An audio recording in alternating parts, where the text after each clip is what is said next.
यता आउनुहोस् न।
क्या जाने रहेछ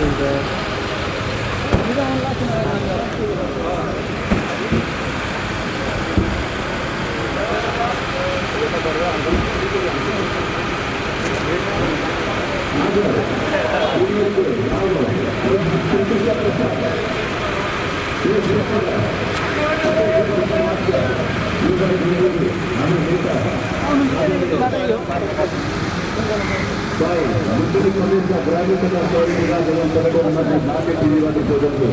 Itu juga betul. Wala swagat lagi. Kemudian lama berupa untuk lagi. Wala swagat lagi.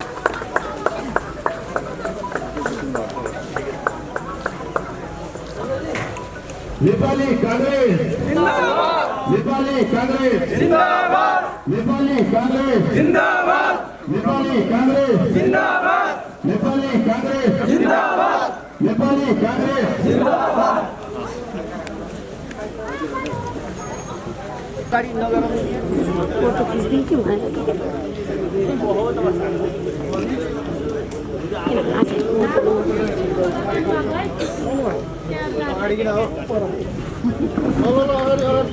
हाम्रो प्रदेशकै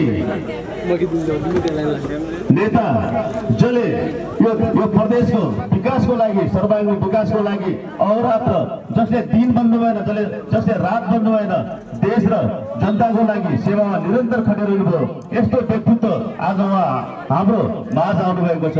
उहाँलाई आज लुम्बिनी प्रदेशका ग्रामीण तथा शहरी विकास एवं पर्यटन मन्त्रीको रूपमा हामीले पाएका छौँ। उहाँलाई सबैले स्वागत गर्नु पाएका छौँ। योभन्दा खुसी कुराहरू के हुन सक्छ। उहाँलाई स्वागत गरौँ, सबैले स्वागत गरौँ।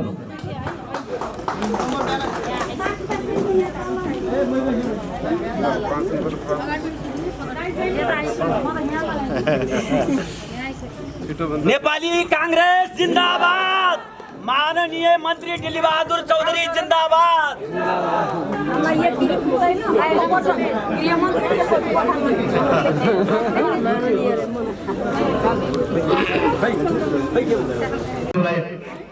प्रमुख अतिथिको आसन ग्रहण गरिदिनु हुन हार्दिक अनुरोध गर्दछु।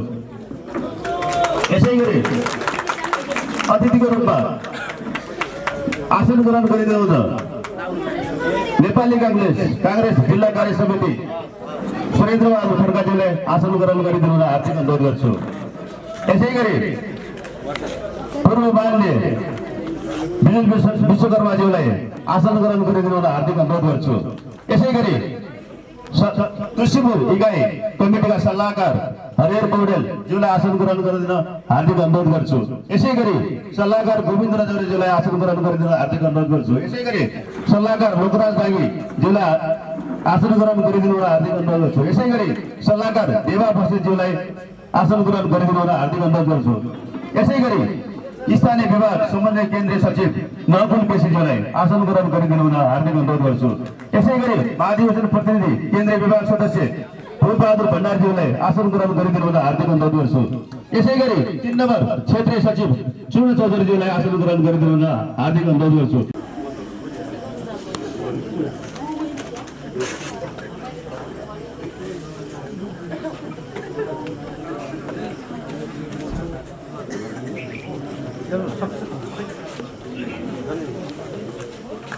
सबैले धन्यवाद।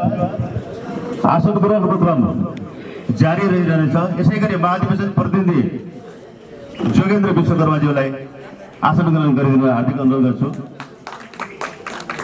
अब जसले यो देशमा आफ्नो जीवन आहुति गर्नुभयो त्यस्ता ज्ञात अज्ञात शहीदहरूप्रति 1 मिनट मौन धारणको लागि सबैलाई आफ्नो स्थानबाट उठिदिन हार्दिक अनुरोध गर्छु।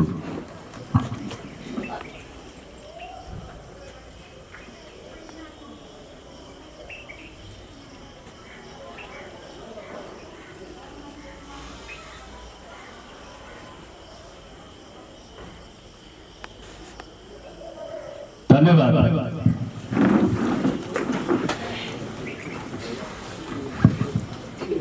उपस्थित आसन ग्रहणको क्रम जारी रहनेछ।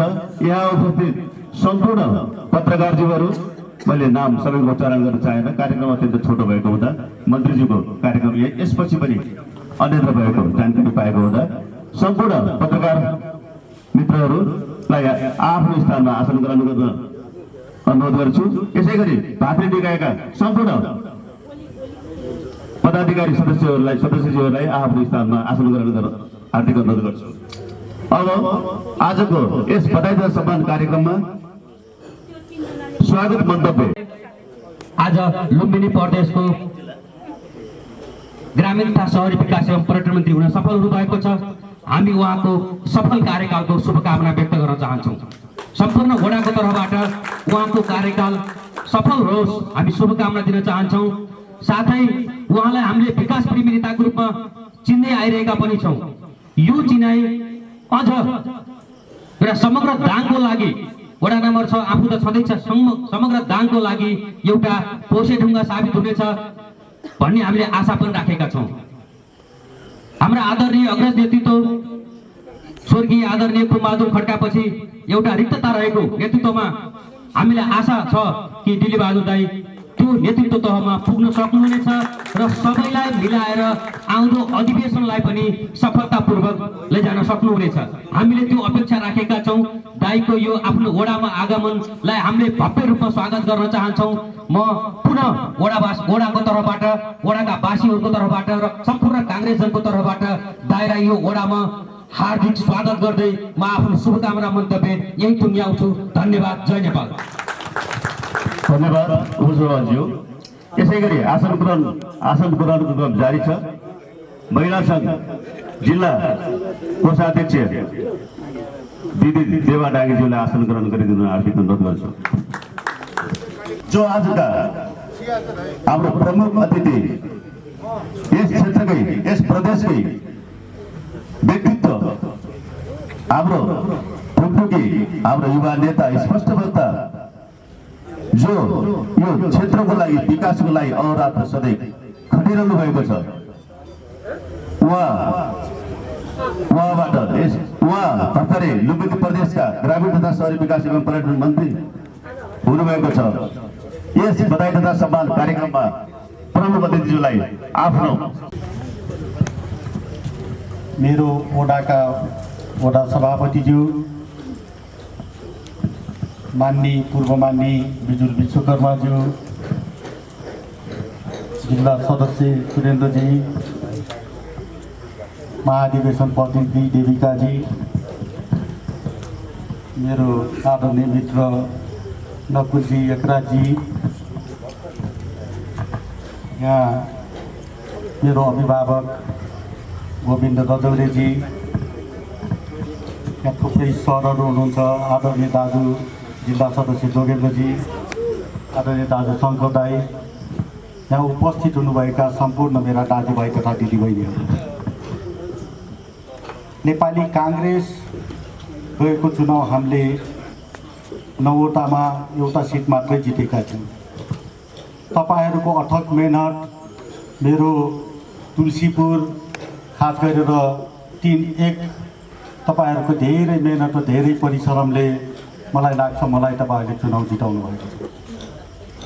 हामीले धेरै ठाउँ हार्दै पनि दाङमा काङ्ग्रेस छ, काङ्ग्रेसले केही गर्न सक्छ भन्ने तपाईँहरूको हिम्मत, तपाईँहरूको माया तपाईँहरूको प्रेरणा र तपाईँहरूको भोटले मैले चुनाव जितेको हुँ। त्यसको लागि म तपाईँहरू सबैप्रति ऋणी छु, आभारी छु र तपाईँहरूको यो ऋणले नै मलाई त्यहाँसम्म पुर्याएको छ, अहिले प्रदेशको मन्त्रीसम्म पुर्याएको छ। त्यसैले म तपाईँहरूबाट धेरै कुराहरू हामीले नेपाली काङ्ग्रेस 3 वर्ष सत्तामा नहुँदा र पहिले नेपाली काङ्ग्रेसले गरेका विकासहरू, चाहे त्यो खुम्बारजी होस्, चाहे दिपकजी होस्, चाहे हामीले अहिले बलदेवजी पनि मन्त्री हुनुभयो, हामी उहाँहरूबाट धेरै कुराहरू सिकेका छौँ, देखेका छौँ। कुनै दिनमा खुम्बार दाई देशकै एउटा चर्चित र विकासप्रेमी नेता हुनुहुन्थ्यो। हामीले धेरै कुरा उहाँबाट पनि सिकेका छौँ। त्यसैले मैले तपाईँहरूबाट गर्न सक्ने, तपाईँहरूलाई एउटा म वचन दिन चाहन्छु। तपाईँहरूको शिर, नेपाली काङ्ग्रेसको शिर, मेरो वडावासीको शिर र तपाईँहरूले गरेको भोटको कहिले पनि तपाईँहरूको शिर झुक्न दिने छैन भन्ने म प्रतिबद्धता पत्र गर्दछु। पक्कै पनि लामो समय विकासको ग्याप भएको छ। लामो समय कम्युनिस्टहरूले शासन गरे झन्डै 3.5 वर्षको शासनकालमा धेरै कुराहरू बिग्रेको छ। धेरै कुराहरूलाई ट्र्याकमा ल्याउनु छ। धेरै कुराहरू बाटा बिराएका छन्। जतासुनी करप्सन छ, जतासुनी कहिले औषधि किन्ने करप्सन, कहिले प्रेसको करप्सन, ठुल्ठुला करप्सनहरू छन्। यो करप्सनहरूलाई चिर्दै हामीले यो ठाउँको विकास गर्नु छ, डाङको विकास गर्नु छ, लुम्बिनी प्रदेशको विकास गर्नु छ। तर मेरो मातृभूमि, तपाईँले डाङको राजधानी, मैले त्यो बेला पनि भनेको थिएँ। त्यो बेलामा नेपाली काङ्ग्रेसमा मैले भोट गर्ने बेलामा डाङको लागि हामीले भोट गरेका थियौँ। किनभने सबभन्दा पहिलो आफ्नो माटो हो, सबभन्दा पहिले आफ्नो ठाउँ हो र तपाईँहरूको भावना हो। त्यो भावना सबैलाई के लागेको थियो भने डाङ राजधानी होस् भन्ने भावना, तपाईँहरूको भावनाको कदर गरेको हुँ मैले पार्टी सभापतिलाई पनि भने, मैले पार्टी सभापतिले भन्नुभयो तैँले त्यहाँको भोटको कदर गर भनेर उहाँले हिम्मत दिनुभयो र हामीले धेरै लामो छलफलपछि डाङ राजधानी भएको छ। हामीले पश्चिम तुलसीपुरसम्म के कुराहरू पुर्याउन सक्छौँ, हामी हापुरेमा के पुर्याउन सक्छौँ, त्यो कुरा पनि हामीले अगाडि बढाउनु छ। देउखरी के अरे मन्त्रालय होला, यहाँ के गर्न सकिन्छ भन्ने कुराहरू पनि हामी अगाडि बढाउन जरुरी छ। त्यसैले अहिलेको अवस्था निकै तरल छ, अहिलेको अवस्था निकै जटिल छ। त्यो जटिलतालाई चिर्नलाई तपाईँहरूले साथ दिनुहुन्छ भन्ने मैले आशा र विश्वास गरेको छु। विकास मेरो पाइलामा मैले त बच्चादेखि विकासकै लागि अगाडि बढेको हुँ र तपाईँहरूसँग पनि तपाईँहरूले जे आशा छ सबै पुरा नहोला, तर पनि तपाईँहरूले सोचेको जति मैले गर्न सक्छु भन्ने म आशावादी छु। र यहाँको तुलसीपुर सहरको सौन्दर्यीकरण, तुलसीपुर सहरका के अरे 6 नम्बरका औलान, यहाँ थुप्रै बाटाघाटाहरू बनेका छैनन्। त्यो बाटाघाटा बनाउने मेरो पहिलो प्राथमिकता हुन्छ। हुन त अहिले कोभिडले हामीलाई जगजगी बनाएको छ। हामीले प्रदेश सरकारले पहिलोचोटि हामीले निर्णय गरेका छौँ कि हामी सबैलाई के अरे यो कोभिडबाट पार पाउनको लागि हामीले पहिलो कुरा खोपको व्यवस्था गर्छौँ भनेर भनेका छौँ। हामीले यस्तै क्याबिनेटमा 4वटा महत्त्वपूर्ण निर्णय गरेका छौँ। एउटा निर्णय चाहिँ कोभिडलाई चिर्दै सबै व्यवसायलाई ठाउँमा ल्याउने र विकासहरू गर्ने। दोस्रो कुरो, महत्त्वपूर्ण कुरो, सबभन्दा पहिले मान्छेको ज्यान जोगाउनको लागि हामीले एम्बुलेन्स चाहियो भने अब सरकारले बेर गर्छ, सरकारले के अरे रेस्क्यु गर्छ, हरेक त्यसको खर्च चाहिँ सरकारले बेर गर्छ भनेर हामीले निर्णय गरेका छौँ। त्यही हुनाले कोही पनि बिरामी कोभिडबाट नमर्नु परोस्, अक्सिजनको व्यवस्था होस् भनेर हामीले उच्च स्तरीय टोली गठन गरेका छौँ र मलाई आशा छ त्यसले चाहिँ अब कोभिडबाट हामीले अस्ति बेलजुन्डीमा छटपटाएर नेपालगञ्जमा लाग्दै मरेको र घरमै मरेको हामीले धेरै महसुस गरेका छौँ। त्यसलाई अब त्यस्तो हुन नदिने म तपाईँसँग वचनबद्धता प्रकट गर्न चाहन्छु। त्यस्तै हामीले दोस्रो निर्णय गरेका छौँ, क्यान्सरबाट कोही नमरोस्। पहिले हामीले 3.5 लाख क्यान्सरलाई दिन्थ्यौँ, हामीले 2 लाख थपेर 5.5 लाख बनाएका छौँ त्यसलाई। त्यो हुनाले त्यो क्यान्सरलाई पनि अघि गर्ने। अर्को चाहिँ मुटु रोग, मुटुको भल फेर्ने, मुटुको त्यस्तो हुनेलाई पनि हरेकलाई हामीले 2 लाख थप गरेर त्यसलाई पनि 4 लाख बनाएका छौँ, मुटु रोगीहरूलाई पनि। त्यस्तै हामीले किडनी फेर्नु पर्नेकोलाई पनि 2 लाखको थपेर त्यसलाई पनि 5.5 लाख व्यवस्था गरेका छौँ।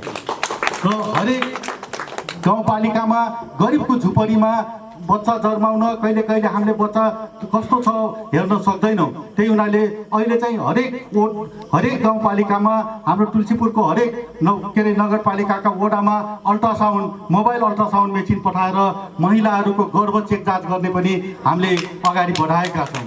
यी अहिले गएका क्याबिनेटका कुराहरू हुन्, तर हामीले गर्नुपर्ने डाङमा थुप्रै कुराहरू छन्। थुप्रै हामीले बाटोघाटो बनाउनु छ, कुलाहरू बनाउनु छ, खेतमा पानीहरू पुर्याउनु छ, यहाँको उत्पादनहरू बढाउनु छ। हामी तपाईँहरूलाई नेपाली काङ्ग्रेसले के वचन दिनु भने हामी पानी जहाज चलाउँछौँ भनेर तपाईँहरूलाई वचन दिँदैनौँ। हामी घर घरमा ग्यास पुर्याउँछौँ भनेर पनि वचन दिँदैनौँ। हामीले रेल चलाउँछौँ, अहिले भोलि नै रेल चलिहाल्छ पनि भन्दैनौँ। तर एम्बुलेन्स जाने बाटो, गाडी जाने बाटो, बस चल्ने बाटो बनाउने हाम्रो प्रतिबद्धता छ। हामीले महिलाहरूको रोजगारको बारेमा अगाडि बढाउँछौँ भन्ने हामी प्रतिबद्धता जाहेर गर्छौँ। खेतमा हवाई जहाज चलाउन हामी सक्दैनौँ, तर खेतमा हरेक किसानको खेतमा पानी पुर्याउने, खेतमा उत्पादनको लागि कुलो सिँचाइ गर्ने हामी प्रतिबद्धता जाहेर गर्छौँ। त्यही हुनाले हामीले बेसिक कुराबाट अगाडि बढाउने कुराहरू राख्दै यो अधिवेशन गएको हामी कहिले नेपाली काङ्ग्रेसभित्र तछार मछार गर्छौँ। तछार मछार गरे पनि एक दिन सबैको पालो आउँछ, एक दिन सबैले हामी सँगै हिँड्नुपर्छ। नेपाली काङ्ग्रेस ढल्यो भने कस्तो हुन्छ भन्ने कुरा हामीले 3.5 वर्ष हामीले पहिले शेरबहादुर देउपाले बोल्न पाइन्न, हाँस्न पाइन्न भन्ने बेला हामीलाई अनौठो लाग्थ्यो। तर तपाईँले पछि प्रेस स्वतन्त्रता खतम भयो। केही दिन अगाडि प्रदेश सरकारले पनि ल्याएको विधेयक खास गरेर पत्रकारहरूको विधेयक ल्याएको थियो। गएको क्याबिनेटबाट हामीले फिर्ता लिएका छौँ र क्याबिनेट पत्रकारहरूलाई सुहाउने, प्रजातन्त्रलाई सुहाउने, मानव अधिकारलाई सुहाउने हामी पत्रकारहरूको कानुन बनाउँछौँ। त्यसैले उहाँहरूले भने जस्तो प्रेस चौतारीलाई नै पछि आएर आफ्नो पेसाको सुरक्षाको लागि, आफ्नो हक अधिकारको लागि आन्दोलन गर्नु परेको थियो। नेपाली काङ्ग्रेस त्यो चाहँदैन। नेपाली काङ्ग्रेस सबैको प्रिय पार्टी बन्न चाहन्छ र आगामी चुनाव हामीले स्थानीय चुनाव सबै स्थानीय तहमा जित्ने तपाईँहरूले प्रण गर्नुपर्छ। आज युवा साथीहरूले घोडाइबाट यहाँ आउँदै गर्दा उहाँहरूको जो जाँगर दिएको थिए त्यो जो जाँगर चाहिँ अबको स्थानीय चुनावमा सबै स्थानीय तह जित्ने गरी अगाडि लाग्न म सम्पूर्ण साथीहरूलाई अनुरोध गर्छु। त्यस्तै गएको चुनावमा हामीले एउटा सिट जितेका थियौँ, 9वटा सिटमा। हामीले केन्द्रीय चुनाव पनि हारेका थियौँ, प्रदेश चुनाव पनि हारेको थियो। तर अब हामी 9वटा सिट जित्ने गरी अगाडि बढ्न म सम्पूर्ण साथीहरूलाई अनुरोध गर्न चाहन्छु। अबको यो एकता महाधिवेशन, यो अबको अधिवेशन हामीलाई फुटको होइन जुटको सन्देश दिएर अगाडि बढ्नुपर्छ भन्ने कुराहरू राख्न चाहन्छु। तपाईँहरू मलाई यो सिट पाइएन, त्यो सकेसम्म हामी सबै ठाउँ सर्वसम्मत तरिकाले अगाडि बढाउने प्रयत्न गर्छौँ र यो महाधिवेशनले चाहिँ एकताको सन्देश दिनेछ। रुखलाई अब चाहिँ रुखलाई झुक्न दिने छैन, चार तारे झन्डा झुक्ने छैन भन्ने कुराहरू राख्दै म फेरि पनि वडा नम्बर 6 को सम्पूर्ण पदाधिकारीहरूलाई, यहाँ उपस्थित हुनुभएका नेपाली काङ्ग्रेसका मेरो अग्रजहरूलाई, मेरो दिदीबहिनी दाजुभाइहरूलाई म के मात्रै भनेर जान्छु भने म तपाईँहरूसँगै छु, सँगै हिँड्न चाहन्छु र हरेक सुख दुःख जस्तो परिस्थितिमा पनि म नेपाली काङ्ग्रेसलाई अगाडि बढाउने प्रण र विकासलाई अगाडि बढाउने प्रणका साथ बिदा हुन्छु। धन्यवाद। जय नेपाल। धन्यवाद। के छ पहिला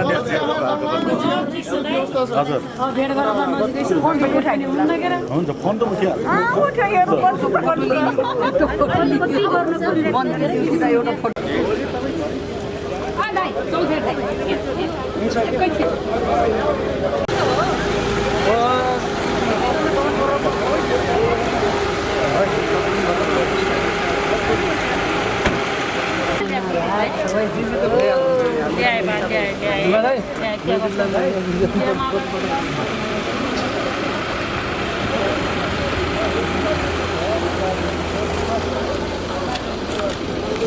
भोलि या पर्सि भेटौँला।